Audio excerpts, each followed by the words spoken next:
തിരുവചനം തിരുവചനം.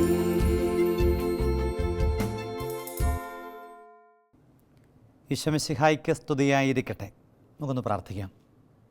ഈശോയെ,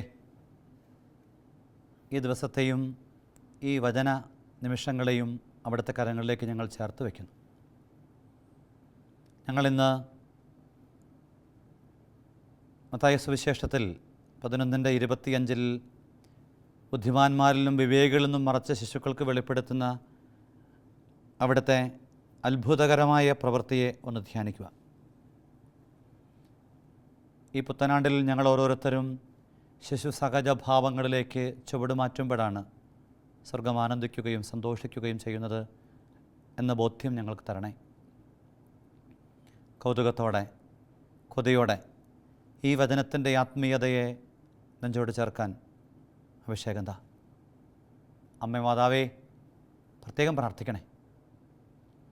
ഈശോമിശിഹായുടെ വാഗ്ദാനങ്ങൾക്ക് ഞങ്ങൾ യോഗ്യരാകുവാൻ സർവേശ്വരൻ്റെ പരിശുദ്ധ മാതാവേ, ഞങ്ങൾക്ക് വേണ്ടി അപേക്ഷിക്കണമേ. പ്രിയപ്പെട്ടവരെ, മത്തായി സുവിശേഷം 11:25 ഇക്കാര്യങ്ങൾ ബുദ്ധിമാന്മാരിലും വിവേകികളിൽ നിന്നും മറച്ച് ശിശുക്കൾക്ക് വെളിപ്പെടുത്തിയതിനാൽ ഞാൻ നിന്നെ സ്തുതിക്കുന്നു. ബൈബിളിലെ സുന്ദരമായൊരു വചനമാണ്. ബുദ്ധിമാന്മാരും വിവേകികളും എന്ന ഒരു ബ്രാൻഡിങ്ങിൽ നിന്നും ശിശു സഹജഭാവങ്ങൾ എന്ന് പറയുന്ന ദൈവത്തിൻ്റെ കയ്യൊപ്പുള്ള ഹൃദയത്തിനും ജീവിതത്തിനും ഇണങ്ങുന്ന ഒരു ഭാവത്തിലേക്ക്, ചൈതന്യത്തിലേക്ക് മാറുക. ബുദ്ധിയും വിവേകവും ഒന്നും വേണ്ട എന്നൊരർത്ഥമില്ല. മന്ദബുദ്ധികളായിട്ട് എല്ലാവരും ആയിരുന്നാൽ മതിയോ? ഒന്നുമല്ല അർത്ഥം. ബുദ്ധിയുടെയും വിവേകത്തിൻ്റെയും മേഖലകളെക്കാളും ഉപരിയായിട്ട് ചിലപ്പോഴൊക്കെ ജീവിതത്തിൽ അനുഗ്രഹമായി മാറുന്നത് ശിശു സഹജമായ ചില ഭാവങ്ങളാണ്. ജ്യേഷ്ഠനും അനുജനുമിടയിൽ വലിയ കലഹവും ശത്രുതയും ഉണ്ടായിരിക്കെ തന്നെ ഒരു ദിവസം രണ്ടുപേരുടെയും വീട് മുഖത്തോട് മുഖം നോക്കി അപ്പുറം ഇപ്പുറം കാണാം. കൊച്ചുപിള്ളേർക്ക് അവർക്കിടയിൽ പ്രത്യേകിച്ച് കലഹത്തിൻ്റെ ഭാഷയോ ഭാവങ്ങളോ ഒന്നുമില്ലാത്തതുകൊണ്ട് അവർ രണ്ടുപേരും കൂടി കെട്ടിപ്പിടിച്ച് കളിക്കണതും ചിരിക്കണതും കണ്ടപ്പം ഈ അപ്പുറത്തും ഇപ്പുറത്തുമുള്ള ജ്യേഷ്ഠനും അനുജനും ഉള്ളിൻ്റെ ഉള്ളിലെങ്കിലും തോന്നി, പിന്നെ ഞങ്ങളെന്തിനാ ഈ മസിൽ പിടിച്ചിരിക്കണത്? ഒരുപക്ഷെ നമ്മുടെയൊക്കെ ജീവിതത്തിലേക്ക് വളരെയധികം ദിശാബോധം തരുന്ന, വെളിച്ചം വീശുന്ന ഒരു ചിന്തയായത്. ബുദ്ധിമാന്മാരും വിവേകികളും എന്നൊക്കെ നമ്മളും ചുറ്റുപാടുകളുമൊക്കെ ബ്രാൻഡ് ചെയ്ത് വെച്ചിരിക്കുന്ന ആളുകളെക്കാളും ദൈവത്തിൻ്റെ കണക്ക് പുസ്തകത്തിൽ വിലയുള്ളവരും നിലയുള്ളവരുമായി മാറുന്നത് ശിശുക്കളാണ്, ശിശു സഹജമായ ഭാവങ്ങളുള്ളവരാണ്. കാരണം ഈശോ ഒരു മോഡലായിട്ട് തൻ്റെ പ്രിയപ്പെട്ട ശിഷ്യന്മാർക്ക് പറഞ്ഞു കൊടുത്തത്, നിങ്ങൾ ശിശുക്കളെപ്പോലെ ആകണം. ഒരുപക്ഷെ ഒരു കുഞ്ഞിൻ്റെ ജീവിതത്തെ അവരുടെ മുമ്പിൽ എടുത്ത് ഇതുപോലെ എക്സ്പ്ലിസിറ്റായിട്ട് ക്രിസ്തു ശിഷ്യനെ പഠിപ്പിച്ച സുന്ദരമായൊരു പാഠം മറ്റൊന്ന് ബൈബിളിൽ സുവിശേഷത്തിൽ നമുക്ക് വായിച്ചെടുക്കാൻ പറ്റില്ല. ആധികാരികമായ അടയാളങ്ങളിലൂടെ അടിവരയിട്ട് ശിഷ്യനോട് തമ്പുരാൻ പറയുകയാണ്, നിങ്ങൾ ശിശുക്കളെപ്പോലെ ആകുന്നില്ലെങ്കിൽ ദൈവരാജ്യത്തിലെത്തുക സാധ്യമല്ല. ഈ ശിശുവിനെ പോലെ ചെറുതാകണം, ആരാണ് വലുത് എന്ന തർക്കങ്ങളൊക്കെ ഉപേക്ഷിക്കണം. കൃത്യമായിട്ടും ഈശോ ചൂണ്ടിക്കാണിച്ച ഒരു ആത്മീയ വിചാരമാണിത്. അതുകൊണ്ട് നമ്മൾ ഓരോരുത്തരും ഈ വചനത്തോടൊക്കെ ബന്ധപ്പെടുത്തിയിട്ട് ഈ ശിശുതുല്യമായ ഭാവം എന്ത് എന്നൊന്ന് പഠിക്കണതും അറിയണം നല്ലതാണ്. ബുദ്ധിമാന്മാരുടെ വലിയ പ്രത്യേകത എന്താണെന്നൊക്കെ ചോദിച്ചാൽ അവരിങ്ങനെ കൃത്യമായിട്ട് കണക്ക് കൂട്ടലുകളുടെ ഫ്രെയിമിലാണ് ജീവിതത്തെ മുൻപോട്ട് കൊണ്ടുപോകുന്നത്. ഈ എട്ടുകാലി ഒരിക്കൽ നമ്മുടെ അട്ടയോടൊരു ചോദ്യം ചോദിച്ചത്രേ, നീ ഇങ്ങനെ നടന്നിട്ട് എന്താ കാര്യം? ഓരോ ചുവടും എണ്ണി വെച്ച് നടക്കണമെന്ന്. എണ്ണിയാണ് ഓരോ ചുവടും വെക്കുന്നത് എങ്കിൽ അട്ട ഒരു കാലത്തും എങ്ങും എത്തുകയില്ല. അതിങ്ങനെ വേഗത്തിൽ വേഗത്തിൽ വേഗത്തിൽ കാലുകൾ വെച്ച് നടന്നങ്ങ് പോകും. എട്ടുകാലി ഇങ്ങനെ ഒന്നും എടുത്ത് വെച്ചൊക്കെയാണ് കടന്നു പോവുക. ജീവിതത്തെ എങ്ങനെയാണ് ശ്രദ്ധിക്കേണ്ടത്, ഗൗരവത്തോടെ കാണേണ്ടത് എന്ന ഒരൊറ്റ ചിന്ത മാത്രം അതിൽ നാം അടർത്തിയെടുത്താൽ മതി.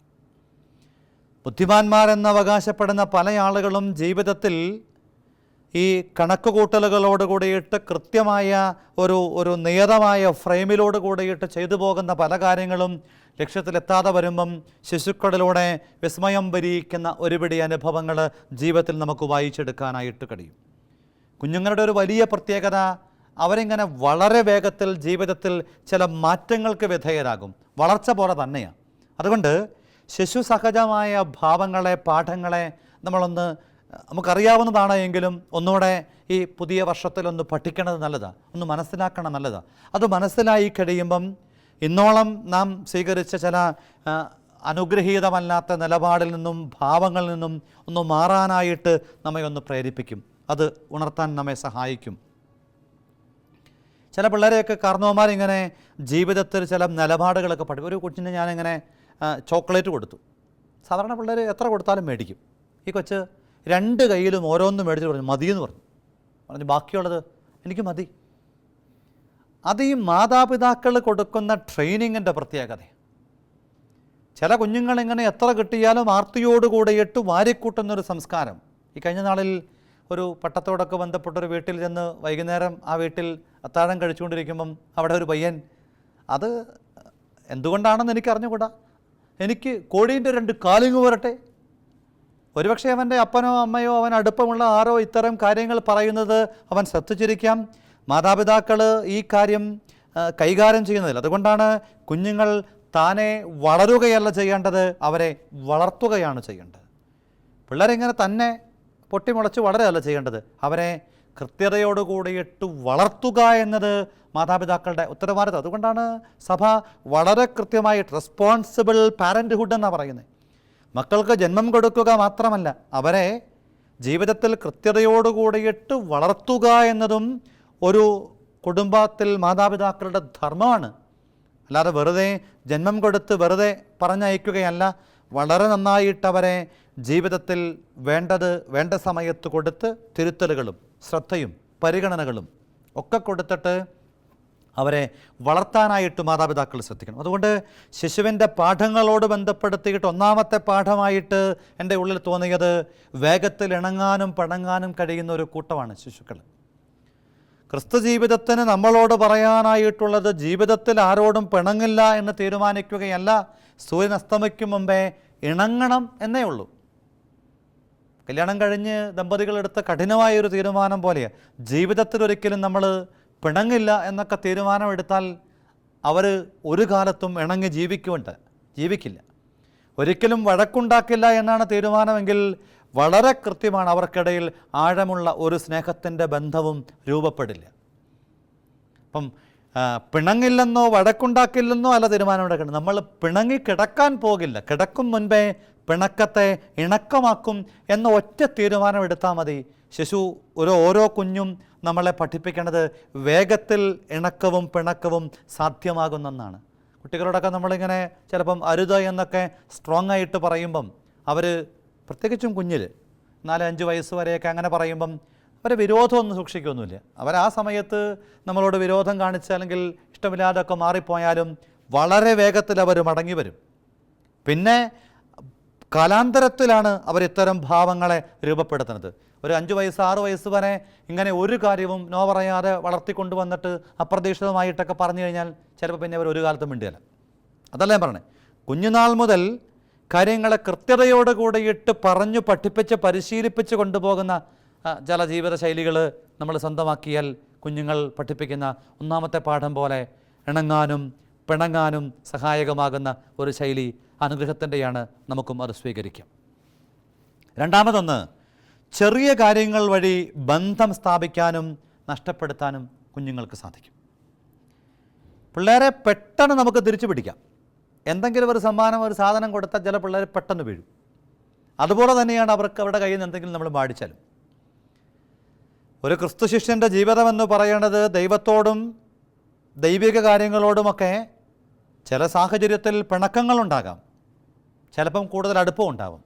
ഒരു സഹോദരി ജീവിത പങ്കാളി നഷ്ടപ്പെട്ടപ്പോൾ എന്നോട് പറഞ്ഞച്ചാ, എനിക്ക് ദൈവത്തോട് പോലും പ്രതിഷേധമായിരുന്നു. ഞാൻ അന്നു വരെയും നന്നായി പ്രാർത്ഥിച്ചിരുന്നു, നല്ല വിശുദ്ധമായ ഒരു ജീവിതം നയിച്ചിരുന്നു. ദൈവം എന്നോട് ഇത്തരമൊരു നിലപാട് സ്വീകരിച്ചപ്പം അതങ്ങ് സ്വീകരിക്കാനും ഉൾക്കൊള്ളാനും എനിക്ക് കഴിയാതെ വന്നപ്പോൾ പെട്ടെന്ന് എൻ്റെ മനസ്സിലുണ്ടായത്, ദൈവം ഇത്രയ്ക്കും നിഷ്ഠൂരമായിട്ടും ക്രൂരമായിട്ടുമൊക്കെ എന്നോട് പ്രവർത്തിക്കുന്നല്ലോ എന്ന ചിന്ത കൊണ്ട് മനസ്സ് വല്ലാതെ തളരുകയും വലിയ ഭാരത്തിനാവുകയും ഞാൻ പ്രാർത്ഥന പോലും വിശ്വാസത്തിൻ്റെ വഴി പോലും ആത്മീയ ശൈലി പോലും ഉപേക്ഷിക്കുകയുമൊക്കെ ചെയ്തു. ഇനി പള്ളിയിൽ പോകില്ലെന്നും പ്രാർത്ഥിക്കില്ലെന്നും വരെയൊക്കെ തീരുമാനമെടുത്തു. പിന്നീട് ഞാൻ പെട്ടെന്ന് ദൈവം കാണിച്ച കരുണയും കരുതലുമൊക്കെ തിരിച്ചറിഞ്ഞ് വളരെ ശ്രദ്ധാപൂർവം തിരിച്ചു വന്നു. ഇന്നെനിക്ക് പറയാൻ പറ്റും, ദൈവം എൻ്റെ ജീവിതത്തിൽ ആ സമയത്ത് ഇടപെട്ടത് ആ വിധത്തിലായിരുന്നു. അതെന്നെ തളർത്താനല്ല, എന്നെ കൂടുതൽ ബലപ്പെടുത്താൻ വേണ്ടിയിട്ട്. അതിജീവനത്തിൻ്റെ ഒരു വലിയ കൃപയുടെ ചിന്തയാണ് അവിടെയുള്ളത്. കുഞ്ഞുങ്ങളുടെ ഒരു വലിയ പ്രത്യേകതയാണ്. ഈശോ അത് പഠിപ്പിക്കുന്നുണ്ട്. വളരെ പെട്ടെന്ന് ചെറുകാര്യത്തിൻ്റെ പേരിൽ അടുപ്പത്തിലും എന്നാൽ ചെറിയ നിഷേധങ്ങളുടെ പേരിൽ അകലത്തിലുമാകും. അത് ഒന്ന് ഉണർന്നു കഴിയുമ്പം അവരത് വിട്ടുകളയും. ഇത് നമ്മുടെ ജീവിതത്തിൽ അനുകരിക്കേണ്ടത് അനുഗ്രഹമാണ്. മൂന്നാമത് ശിശുവിൻ്റെ ഒരു പ്രത്യേകതയായിട്ട് വായിച്ചു മനസ്സിലാക്കിയത് അന്ധമായിട്ടുള്ളൊരു വിശ്വാസത്തിൻ്റെ തലമുണ്ട്. എന്നുവെച്ചാൽ ഒരു കണക്ക് കൂട്ടലിൻ്റെ ഫ്രെയിമിനകത്തുള്ളൊരു വിശ്വാസ ശൈലിയല്ല ഒരു കുഞ്ഞിൻ്റെ വിശ്വാസ ശൈലി. ഒരുപക്ഷെ ജോൺ പോൾ രണ്ടാമൻ മാർപ്പാപ്പ ലഞ്ചാനോ ഓർത്തോണ എന്ന് പറയുന്ന ദിവ്യകാരുണ്യ അത്ഭുതം നടന്ന സ്ഥലത്ത് ചെന്നിട്ട് ഒരു ശിശുവിൻ്റെ മനസ്സോട് കൂടിയിട്ട് അവിടെ ഒരു കുറിപ്പെഴുതി വെച്ചു എന്ന് വായിച്ചു. അതിങ്ങനെയായിരുന്നു. അത്ഭുതം കണ്ട ശേഷം മാർപ്പാപ്പ അങ്ങിലുള്ള വിശ്വാസം അനുദിനം വർദ്ധിപ്പിക്കണമേ. ഞാൻ അങ്ങിൽ നിരന്തരം പ്രത്യാശ വയ്ക്കുന്നു, അങ്ങയെ ഞാൻ സ്നേഹിക്കുന്നു. ഒരു മാർപ്പാപ്പ പറയാണ്, ഈ ദിവ്യകാരുണ്യത്തിൻ്റെ ജീവൻ തുടിക്കുന്ന സാന്നിധ്യത്തിൻ്റെ അരികിൽ പോയിട്ട് അല്പനേരം പ്രാർത്ഥിച്ച് അവിടെ നിന്ന് മടങ്ങുമ്പം ആ ഡയറിയിൽ മാർപ്പാപ്പ കുറിച്ച് വയ്ക്കുകയാണ്, തമ്പുരാനെ എൻ്റെ വിശ്വാസത്തെ വർദ്ധിപ്പിക്കണേ, എൻ്റെ പ്രത്യാശ കുറേ കൂടെ ഊർജ്ജസ്വലമാവട്ടെ, ഞാൻ നന്നായിട്ട് അങ്ങയെ സ്നേഹിക്കട്ടെ. ഇതൊരു കുഞ്ഞിൻ്റെ മനസ്സാണ്. അതായത് ജാടയൊന്നും കാണിച്ച് ഒരു ഷോയൊന്നുമില്ല, വളരെ നിഷ്കളങ്കമായ ഭാവങ്ങളോട് കൂടിയിട്ട് ഒരു കുഞ്ഞ് ജീവിതത്തിൽ വിശ്വാസത്തെ ചുറ്റുപാടിലേക്ക് കൈമാറും. നമ്മുടെ വിശ്വാസ ജീവിതമെന്ന് പറയുന്നത് അങ്ങനെയായിരിക്കണം. ഇന്ന് പല ആളുകളും വിശ്വാസത്തിൻ്റെ പ്രായോഗിക മേഖലയിലൊക്കെ പലപ്പോഴും സങ്കടത്തോട് കൂടിയിട്ടൊക്കെ കാണുന്നുണ്ട്. ഒന്ന് കരമുയർത്തി സ്തുതിക്കാനൊക്കെ പറയുമ്പം എന്തോ ഒരു കുറവാണ്. ഉറക്കെ പ്രാർത്ഥിക്കാനൊക്കെ പറയുമ്പം അത് ദുരഭിമാനത്തിനൊരു പ്രശ്നമാണ്. ഇപ്പോൾ സങ്കടം വരും പലപ്പോഴും ശുശ്രൂഷ മേഖലയിലൊക്കെ ആയിരിക്കുമ്പം. നമ്മുടെ ജീവിതത്തിലൊക്കെ നമ്മളിങ്ങനെ ഒരു കംഫർട്ട് സോണിൽ കഴിയുന്നത് കൊണ്ട് ചിലപ്പോഴൊക്കെ നമുക്ക് അങ്ങനെ പ്രാർത്ഥിക്കേണ്ട, നിലവിളിച്ച് പ്രാർത്ഥിക്കേണ്ട ഒരവസ്ഥ വന്നിട്ടില്ല. ചിലരോടൊക്കെ ഞാനിങ്ങനെ സങ്കടത്തോടെ പറഞ്ഞിട്ടുണ്ട്. എത്ര പറഞ്ഞിട്ടും പ്രാർത്ഥിക്കാതൊക്കെ വരുമ്പം ദൈവമൊന്നും മറിച്ചു മനസ്സായാൽ നമ്മളിങ്ങനെ ചങ്ക് പൊട്ടി പ്രാർത്ഥിക്കും. പണ്ട് പള്ളിയും പ്രാർത്ഥനയും വിശ്വാസവും ആത്മീയ ജീവിതവുമൊക്കെ പുച്ഛത്തോടെ കണ്ടിരുന്നവരും അത്തരം പ്രവൃത്തികൾ ചെയ്യുന്നവനെ സമൂഹത്തിൻ്റെ മുമ്പിൽ താറടിച്ചിരുന്നവരും അതൊക്കെ തൊഴിലില്ലാത്ത പണിയാണെന്ന് പറഞ്ഞവരുമൊക്കെ ജീവിതത്തിൻ്റെ ഒരു ക്രൈസിസിലൂടെ കടന്നു പോയപ്പം ഇങ്ങനെ നെഞ്ചോട് ചേർത്ത് തമ്പുരാനെ പിടിക്കണത് കാണാനായിട്ടിടയായിട്ടുണ്ട്. അർത്ഥത്രേ ഉള്ളൂ, കുഞ്ഞുങ്ങളുടെ അന്ധമായ വിശ്വാസം എന്ന് വെച്ചാൽ അവർക്ക് മുൻവിധികളൊന്നുമില്ല, വലിയ ലോജിക്കൊന്നും ഉപയോഗിക്കുന്നില്ല. അവരിങ്ങനെ വളരെ ലാളിത്യത്തോട് കൂടിയിട്ട് ഓരോന്നിലും, അതാണല്ലോ കുഞ്ഞിൻ്റെ പ്രത്യേകത. കുഞ്ഞുങ്ങൾക്കിങ്ങനെ ഒരു കൗതുകത്തിൻ്റെ സാധനമുണ്ട്. പള്ളിയിലൊക്കെ വന്നിട്ട് അതെന്നതാ ഇതെന്നതാ എന്നൊക്കെ ചോദിക്കുന്നൊരു ശൈലി. അതിനു വേണ്ടിയിട്ട് മാതാപിതാക്കളെ കുഞ്ഞുങ്ങളെ ദേവാലയത്തോടും വിശ്വാസത്തോടും ആത്മീയതയോടുമൊക്കെ ചേർത്ത് കൊണ്ടുപോകണം.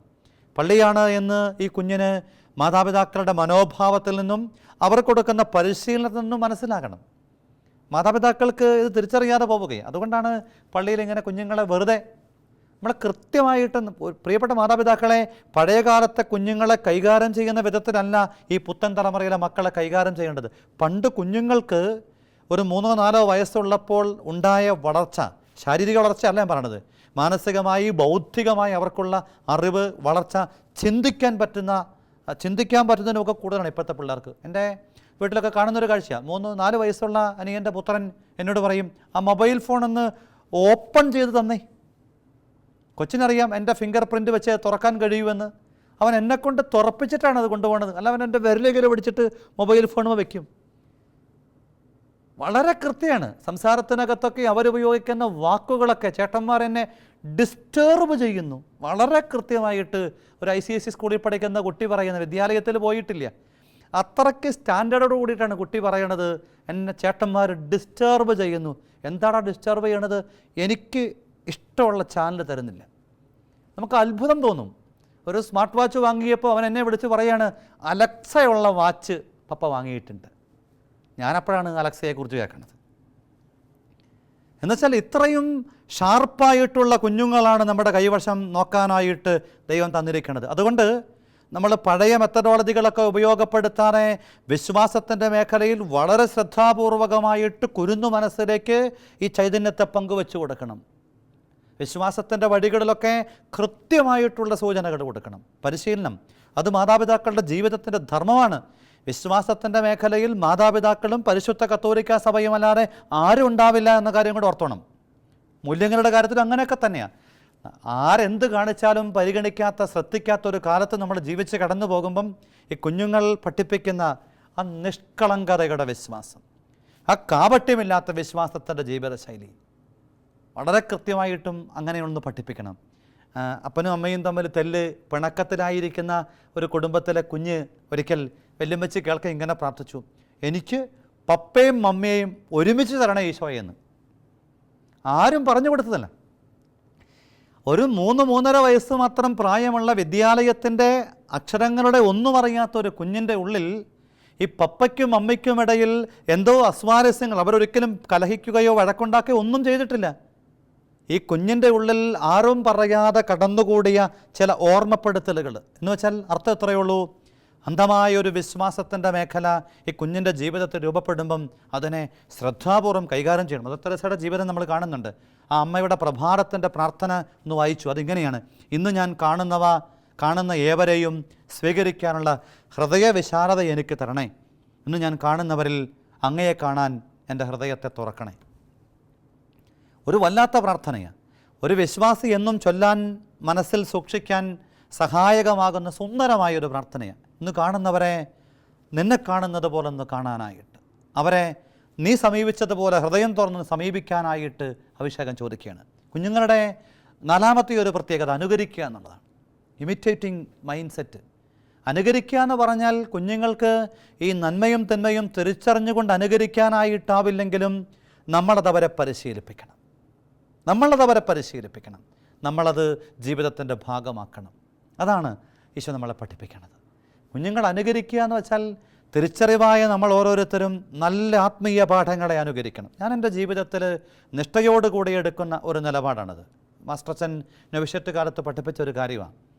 തെറ്റ് ചൂണ്ടിക്കാണിക്കുന്നവൻ ഒന്നുകിൽ മാലാഖയാണ്, അല്ലെങ്കിൽ ദൈവമാണ്. നാം ചെയ്യുന്നൊരു തെറ്റിനെ ചൂണ്ടിക്കാണിക്കുന്നവൻ ഒന്നുകിൽ മാലാഖയാണ്, അല്ലെങ്കിൽ ദൈവമാണ്. ആദരവോടെ ആ ചൂണ്ടിക്കാണിക്കുന്ന തെറ്റിനെ സ്വീകരിക്കാനും തിരുത്താനും നമ്മളൊന്ന് മനസ്സായാൽ എന്തൊരനുഗ്രഹമായിരിക്കും എന്നറിയാമോ? എന്തൊരു അഭിഷേകം കിട്ടുമെന്നറിയാമോ?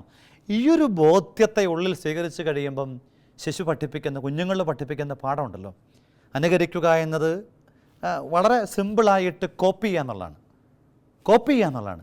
വളരെ സ്നേഹത്തോടു കൂടിയിട്ട് അതിനെ കോപ്പി ചെയ്യുന്ന ഒരു മനോഭാവത്തെ നമ്മുടെ ജീവിതത്തിൽ നമ്മൾ സ്വന്തമാക്കണം. നമ്മളിന്നിങ്ങനെ വളരെ എല്ലാം അപ്ഡേറ്റ് ചെയ്യാനായിട്ട് ശ്രമിക്കുമ്പം ആത്മീയ ജീവിതത്തിൽ മാത്രം നമ്മൾ ചില അപ്ഡേഷൻസ് ഒന്നും നടത്തുന്നില്ല.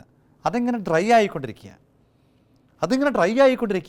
ഈ ജപമാലയൊക്കെ ചൊല്ലുന്നത് പല വീടുകളിലും ഉണങ്ങി അത് വല്ലാണ്ട് ഉണങ്ങി.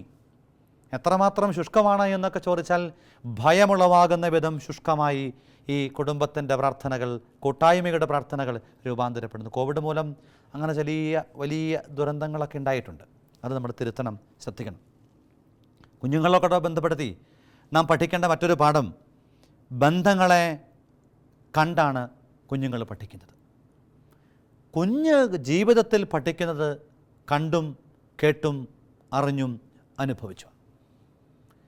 നമ്മൾ നമ്മുടെ ജീവിതത്തെ, കുടുംബത്തെ, ബന്ധങ്ങളെ ഈ കുഞ്ഞിൻ്റെ ജീവിതത്തിന് തക്ക വിധം, അങ്ങനെ ഞാൻ പറയും. ഈ SLC പരീക്ഷ വരുമ്പോൾ മാത്രം അല്ല വീട്ടിൽ കുഞ്ഞുങ്ങൾക്ക് ഫേവറബിളായിട്ടുള്ള സിറ്റുവേഷൻ ക്രിയേറ്റ് ചെയ്യേണ്ടത്. അതായത് ഒരു കുടുംബത്തിൻ്റെ പശ്ചാത്തലം കുഞ്ഞിൻ്റെ വളർച്ചയ്ക്ക് വളരെ പ്രധാനപ്പെട്ടതാണ്. എന്നുവെച്ചാൽ ഒരു കുഞ്ഞ് നമ്മൾ പറയുന്ന പല കാര്യങ്ങളും കണ്ടുപഠിക്കും, നമ്മുടെ സംസാരങ്ങളെ കേട്ടുപഠിക്കും, നാം ആയിരിക്കുന്ന ഇടങ്ങളിൽ സ്വീകരിക്കുന്ന നിലപാടുകൾ അവരുടെ ജീവിതത്തെ സ്വാധീനിക്കും. എല്ലാ തരത്തിലും കുഞ്ഞിലേക്ക് അത് സ്വാധീനമായിട്ട് മാറും. പല മാതാപിതാക്കളും ഇത് ശ്രദ്ധിക്കാതെ വളരെ അശ്രദ്ധയോടുകൂടിയിട്ട് കടന്നു പോകും. നമ്മൾ പറയുന്ന ചില വ്യക്തികളെക്കുറിച്ച് പറയുന്ന കമൻറ്റുകൾ, അങ്ങനെ ഒരു കുടുംബത്തിൽ സംഭവിച്ചത് സങ്കടത്തോടെ അവർ പറഞ്ഞു. അടുത്ത വീട്ടിലൊരാളെക്കുറിച്ച് പറഞ്ഞൊരു കമൻറ്റ് കൃത്യത്തിന് അവർ വന്നപ്പോൾ ഈ കൊച്ച് വിളിച്ചങ്ങ് പറഞ്ഞു. പപ്പയും മമ്മിയും ഇങ്ങനെ പറഞ്ഞു, നാണം കെട്ട് ആപ്പീസ് പൂട്ടും നമ്മുടെ. കുഞ്ഞിൻ്റെ ജീവിതത്തിൻ്റെ പ്രത്യേകത ഒന്ന്, പ്രിയപ്പെട്ട സഹോദരങ്ങളെ, ഇവരിങ്ങനെ എന്തെങ്കിലും ഒരു പരിപാടിയുടെ ഇടയ്ക്ക് ഇരിക്കുകയാണല്ലോ എന്നൊക്കെ വിചാരിച്ചിട്ട് നമ്മൾ വലുതുമൊക്കെ പറഞ്ഞാണ്ടല്ലോ. ഈ പിള്ളേർ അവരോട് ബന്ധപ്പെടുത്തിയ കാര്യങ്ങൾ ഇവർ ശ്രദ്ധിക്കുന്നുണ്ടോ എന്നറിയാൻ നമുക്ക് വളരെ എളുപ്പം. അവരിങ്ങനെ വളരെ തീക്ഷ്ണമായിട്ട് ഗെയിം കളിച്ചുകൊണ്ടിരിക്കുമ്പോൾ പോലും നൂഡിൽസ് ഇല്ല എന്നൊന്ന് പറഞ്ഞു നോക്ക്, കേൾക്കുന്നുണ്ടെന്നറിയാം. കളിക്കിടയിലാണെങ്കിലും ഈ കുഞ്ഞിൻ്റെ ജീവിതത്തിലേക്ക്, മക്കളുടെ ജീവിതത്തിലേക്ക് അത്തരം കാര്യങ്ങൾ, അവരോട് ബന്ധപ്പെട്ട മേഖലയിൽ അവർക്ക് സ്വാധീനമുണ്ട്, ശ്രദ്ധയുണ്ട്. ചെവി കേൾക്കാത്തവർക്ക് പോലും കുറ്റം പറഞ്ഞാൽ കേൾക്കാൻ പറ്റും എന്നൊക്കെ നമ്മൾ പറയില്ലേ. കുറ്റം പറയുന്നെങ്കിൽ അവർക്ക് കേൾക്കാൻ പറ്റും, നല്ല കാര്യം പറഞ്ഞാൽ കേൾക്കില്ല. ഇതേ സാധനം ഞാൻ പറയണേ. അതുകൊണ്ട് ഈ ബന്ധങ്ങളെയൊക്കെ ഇത്രയ്ക്ക് കണ്ട് അതിനെ അനുകരിക്കുന്ന ഒരു ആത്മീയ ശൈലി കുഞ്ഞുങ്ങളുടെ ജീവിതത്തിലുണ്ട്. ശരിക്കും പറഞ്ഞാൽ ആത്മീയ ജീവിതത്തിന് ക്രിസ്തു പഠിപ്പിച്ച ഏറ്റവും നല്ല മാതൃക കുഞ്ഞുങ്ങളെന്ന് പറയുന്ന മാതൃകയാണ്. കുഞ്ഞുങ്ങൾ ചെയ്തൊരു പ്രവൃത്തിയെ, ഞാൻ ഈ പറഞ്ഞ 5 കാര്യത്തെ ആത്മീയ ജീവിതത്തിൽ ഒന്ന് അനുകരിക്കാനായിട്ട് നമ്മളൊന്ന് പരിശീലിച്ച് നോക്കിക്കേ. വീണ്ടും ഒന്ന് ഓർമ്മപ്പെടുത്തുക. ഇണക്കത്തെയും പിണക്കത്തെയും വേഗത്തിൽ കൈകാര്യം ചെയ്യുന്ന, എന്നുവെച്ചാൽ ദീർഘിപ്പിക്കാത്ത വിധം ബന്ധങ്ങളെ ഉണർവോടെ സൂക്ഷിക്കുന്ന ആത്മീയ ചൈതന്യം. ചെറിയ കാര്യങ്ങൾ വഴി ബന്ധം സ്ഥാപിക്കാനും മുറിയപ്പെട്ട ബന്ധത്തെ തിരികെ പിടിക്കാനുമൊക്കെയുള്ള കുഞ്ഞിൻ്റെ നിലപാട്. നമുക്കൊക്കെ അബദ്ധങ്ങൾ പറ്റും, തെറ്റിപ്പോയെന്ന് ഏറ്റുപറയുക, വീഴ്ചകൾ സംഭവിച്ചുവെന്ന് സമ്മതിക്കുക, തിരുത്തുക, വേഗത്തിൽ തിരിച്ചു വരിക, വൈകാൻ പാടില്ല. അതാണ് ചിന്തിക്കേണ്ടത്. അന്ധമായൊരു വിശ്വാസം, എൻ്റെ തമ്പുരാൻ അറിയാതെ ഒരു തലമുടി നാരിട പോലും കൊടിയില്ല എന്നും കണ്ണീര് കുപ്പിയിൽ ശേഖരിച്ചുവെന്നും തിരുവചനത്തിലൂടെ അടിവരയിട്ട് ഓർമ്മപ്പെടുത്തിയ തമ്പുരാൻ്റെ ആ ഓർമ്മപ്പെടുത്തലിനെ ഹൃദയത്തിലങ്ങ് നെഞ്ചിലങ്ങ് ഏറ്റെടുക്കാനായിട്ട് ഒറ്റയ്ക്ക് വിടില്ല. അവൻ ഒറ്റയ്ക്ക് വിടില്ല. ഈ ബോധ്യത്തോടെ വ്യാപരിക്കാൻ പറ്റുമോ? അനുകരിക്കുക എന്ന് വെച്ചാൽ നല്ല ജീവിതത്തിൻ്റെ തങ്കത്തിളക്കമുള്ള മാതൃകകളെ അനുകരിക്കുക, വിശുദ്ധ ജീവിതങ്ങൾ. നമുക്ക് മുൻപേ കടന്നുപോയ നമ്മുടെ പൂർവികരുടെ വിശ്വാസത്തിൻ്റെയും ജീവിതത്തിൻ്റെ ചൈതന്യദായകമായ നിലപാടിൻ്റെയും അനുകരണങ്ങളായി നമ്മുടെ ജീവിതങ്ങളെ മാറ്റുക. ബന്ധങ്ങളെ കുഞ്ഞുങ്ങൾ പഠിക്കുന്ന വിധം ഒന്ന് പഠിക്കാൻ, കണ്ടും കേട്ടും അറിഞ്ഞും അനുഭവിച്ചും വളരെയധികം ശ്രദ്ധിക്കണം. പുതിയ കാലത്ത് മക്കളെ വളർത്തുന്നതും മക്കളെ കണ്ട് പഠിക്കുന്നതും പ്രധാനപ്പെട്ടതാണ്. മക്കളെ വളർത്തുന്നത് പോലെ തന്നെ പ്രധാനപ്പെട്ടതാണ് മക്കളെ കണ്ടു പഠിക്കണം. ഈ കാലത്ത് മക്കളിൽ നിന്ന് ഒരുപാട് പാഠങ്ങൾ പഠിക്കാനുണ്ട്. എൻ്റെ പ്രിയപ്പെട്ട മാതാപിതാക്കളെ, നമുക്ക് കുറച്ചും കൂടെ ഒന്ന് ചെറിയവരാകാം. അതാ ഈശോ പറഞ്ഞ്, ബുദ്ധിമാന്മാരിലും വിവേകികളിൽ നിന്നും മറച്ച് ശിശുക്കൾക്ക് വെളിപ്പെടുത്തുന്നു.